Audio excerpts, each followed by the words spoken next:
Chào mừng các bạn đến với kênh hướng dẫn móc len của mình. Hôm nay mình sẽ hướng dẫn các bạn các mũi móc nâng cao phần 2 nha. Đầu tiên là mũi hạt bắp, gồm 3 mũi chờ vào một chân. Mình có 3 mũi nửa kép chờ và 3 mũi kép đơn chờ. Tất cả mình đóng trong ngoặc kép vuông thì mình sẽ móc vào một chân nha. Mũi hạt bắp này nó sẽ khác mũi tăng 3 nha các bạn. Tức là mũi hạt bắp mình sẽ móc 3 mũi nửa kép chờ cùng chung một chân. Nó khác hoàn toàn so với việc mình móc 3 mũi nửa kép chung một chân nha. Tương tự mũi hạt bắp kép đơn cũng như vậy luôn. Mình sẽ móc 3 mũi kép chờ vào chung một chân, khác với là 3 mũi kép mình sẽ móc chung chân nè các bạn. Thật sự mũi hạt bắp này nó giống như mũi giảm á các bạn, nhưng mà thay vì mình giảm 3 chân liên tiếp thành một thì mũi hạt bắp là tại một chân mình sẽ giảm 3 lần. Đầu tiên mình vòng len trên kim, đâm vào chân, rồi mình chờ nè. Tiếp tục vòng len trên kim, tại chân đó luôn, mình đâm vào, lấy len qua. Tiếp tục chờ, vòng len trên kim, đâm vào chân đó luôn, kéo len qua. Khi trên kim mình có nhiều vòng len rồi nè các bạn. Đó, tất cả vòng len này là của mũi nửa kép nha. Thì mình kéo qua một lần luôn.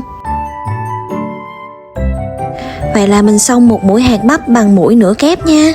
Tiếp tục mình sẽ hướng dẫn các bạn móc mũi bắp bằng kép đơn nha. Mình vòng một len trên kim, đâm vào chân, lấy len. Trên kim mình có 3 vòng là mình kéo qua 2 vòng đầu tiên, rồi mình chờ nha. Tiếp tục vòng len trên kim, tại chân đó luôn, mình kéo len qua. Mình kéo qua 2 vòng đầu tiên thôi nha, rồi mình lại chờ tiếp, vòng len trên kim, đâm vào chân đó luôn, kéo len lên. Mình lại kéo qua 2 vòng đầu tiên thôi. Đó, trên kia mình có những cái vòng chân mà tương tự cho cái chân ở phía dưới nè, thì mình kéo qua một lần luôn để mình chụm mấy chân này lại. Vậy là mình đã xong mũi hạt bắp bằng kép đơn. Tiếp tục là mũi hạt bắp 5. Nó tương tự như hạt bắp 3 thôi các bạn, nhưng mà thay vì mình móc 3 mũi kép chờ vào một chân thì mình sẽ móc 5 mũi kép chờ vào một chân nha. Có ký hiệu là một cái vòng tròn bự nữa các bạn, tức là 5 mũi kép đơn là chữ T có một gạch á, mình sẽ chụm thành một đầu. Nó sẽ khác hoàn toàn là 5 mũi kép đơn mình móc vào một chân nha. Nhìn giúp mình nè, hai cái chát chữ nó khác nhau hoàn toàn luôn nha. Một cái là 5F, một cái là 5F chờ nè. Rồi bây giờ mình móc 5F chờ cùng một chân nha. Vòng len trên kim, đâm vào chân, lấy len qua. Trên kim mình có 3 vòng, mình kéo qua 2 vòng đầu tiên thôi, rồi mình chờ, vòng một len trên kim, tại chân đó đâm vào, lấy len qua, kéo qua 2 vòng đầu tiên nè, lại chờ, vòng len trên kim, tại chân đó kéo len qua, kéo qua 2 vòng đầu tiên, tiếp tục chờ, vòng len trên kim, đâm vào chân lấy len, kéo qua 2 vòng đầu tiên, lại tiếp tục chờ, vòng len trên kim, đâm vào chân lấy len, kéo qua 2 vòng đầu tiên. Khi trên kim mình có đủ 5 vòng len tượng trưng cho 5 chân ở dưới thì mình bắt đầu kéo len rút qua 5 chân này luôn để mình chụm thành một đầu lại. Vậy là mình đã xong mũi hạt bắp 5 bằng kép đơn rồi nè các bạn.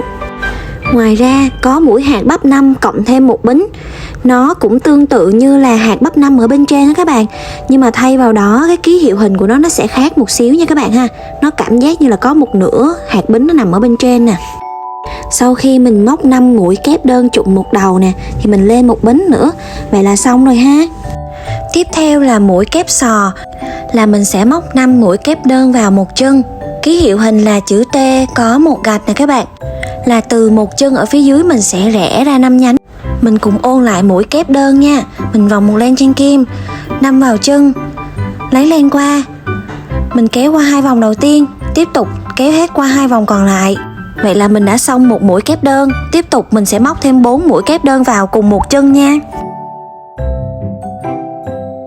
Mũi kép đơn thứ 2. Tiếp tục mình móc mũi kép đơn thứ 3. Tiếp tục mũi kép đơn thứ 4. Tiếp tục là mũi kép đơn thứ 5. Vậy là mình đã xong mũi sò gồm 5 mũi kép đơn vào cùng một chân nè. Các bạn thấy nó xòe ra giống vỏ sò không? Đó, ký hiệu hình mình cũng xòe ra nè. Tiếp theo là mũi kép sò xen kẽ bính, tức là cùng một chân mình sẽ móc một mũi kép cộng một bính, một mũi kép cộng một bính, một mũi kép và cộng một bính. Mình lặp lại như vậy khi nào mình đủ 5 mũi kép nha các bạn.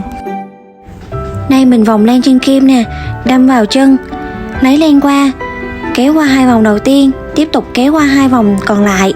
Mình được mũi kép thứ nhất, lên một bính, tiếp tục mình móc mũi kép thứ 2 cùng một chân. Tiếp tục lên một bính, mình móc mũi kép thứ 3 cùng một chân. Mình lên một bính lần thứ 3, tiếp tục mình móc mũi kép thứ 4 vào một chân. Mình lên một bính lần thứ 4 và cuối cùng là mình móc mũi kép thứ 5 vào một chân. Vậy là mình đã xong mũi sò gồm 5 mũi kép đơn và xen kẽ vào là một bính. Đó, các bạn nhìn lại với mình nha. Cái này là mình xen kẽ một bính vô nè, thì cái mũi mình nó sẽ thưa ra. Còn bên này là 5 mũi kép chung một chân không có bính nè, nó sẽ sát với nhau nha. Tiếp theo là kép đơn nổi và kép đơn chìm.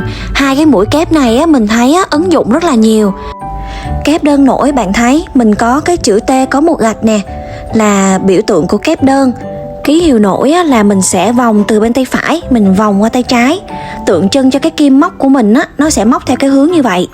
Hoặc mình có thể gọi là mũi kép ngoặt trước các bạn nha. Chát chữ của mình là chữ FB nè các bạn. Đi với F hoặc DC là mình sẽ dịch ra là mũi kép đơn nổi. Để cho các bạn dễ hiểu á, mình đã móc sẵn một hàng mũi kép rồi nè. Thay vì các mũi kép khác mình sẽ đâm vào chân ở trên, thì mình sẽ đâm vào thân ở phía dưới của mũi kép nha các bạn.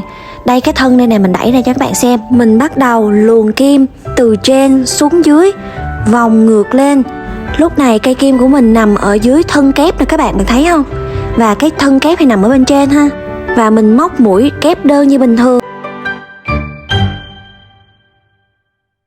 Vậy là mình đã xong một mũi kép nổi.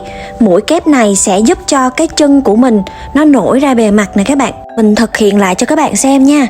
Đầu tiên vòng đen trên kim, mình đẩy kim ngược về phía dưới và mình vòng lên trên nè, cho kim mình nó đang nằm ở phía dưới của thân kép. Mình bắt đầu thực hiện mũi kép như bình thường. Mình lấy len qua, tiếp tục lấy len vòng qua 2 sợi đầu tiên, tiếp tục vòng qua 2 sợi còn lại. Mình đã xong mũi kép nổi thứ 2. Bạn thấy không? Mũi móc của mình nó nổi lên trên bề mặt nè. Cái cách mình đưa kim từ phải sang trái nó cũng giống như ký hiệu ban đầu mình nói bạn á, là nó vòng một vòng tròn ở phía dưới là từ phải sang trái các bạn. Tiếp tục ngược lại với kép nổi là kép đơn chìm các bạn ha. Cũng là chữ T có một gạch nè. Ở dưới là có một cái vòng nè các bạn, vòng từ trái sang phải, được gọi là ngoặt sau. Tức là tí nữa mình sẽ móc cây kim của mình từ đằng sau lên. Còn ký hiệu chữ là chữ bờ pờ nha các bạn. Mũi kép chìm sẽ móc ngược lại so với mũi kép nổi. Tại chân, thay vì mình đâm kim từ trên xuống dưới, mình vòng lên. Đó, thì cây kim mình nằm ở dưới đúng không? Thì mũi kép chìm của mình sẽ đâm kim từ dưới lên trên, rồi mình đâm ngược về phía dưới lại. Thì cái lúc này cây kim của mình á, nó sẽ nằm ở phía trước này các bạn. Nằm ở phía trước ha. Còn cái chân mũi kép của mình nó sẽ nằm phía sau cây kim nè. Nó ngược hoàn toàn lại với mũi nổi nha. Thì lúc này mình sẽ thực hiện mũi kép như bình thường. Mình đã thực hiện xong một mũi kép chìm. Đó các bạn thấy không? Cái mũi móc của mình nó chìm về đằng sau này các bạn. Nó khác mũi nổi hoàn toàn luôn. Mũi nổi là nổi về phía trước, còn mũi chìm là chìm về hướng đằng sau, còn gọi là ngoặt sau các bạn. Còn ngoặt trước á, mũi nổi á, thì mình đâm kim từ trên xuống. Lúc này cây kim mình ở phía dưới, cái chân móc thì ở phía trên ha. Còn ngoặt sau nè, mình đâm kim từ phía sau lên bên trên nè. Ngoặt trước thì mình đâm từ trên xuống để mình đẩy cái chân lên cho nó nổi lên trên đó các bạn. Còn ngoặt sau là mình đẩy kim từ ở phía dưới lên để mình đẩy cái chân kép về đằng sau, để mình tạo cái mũi chìm ở phía sau các bạn ha. Rồi mình thực hiện mũi kép như bình thường.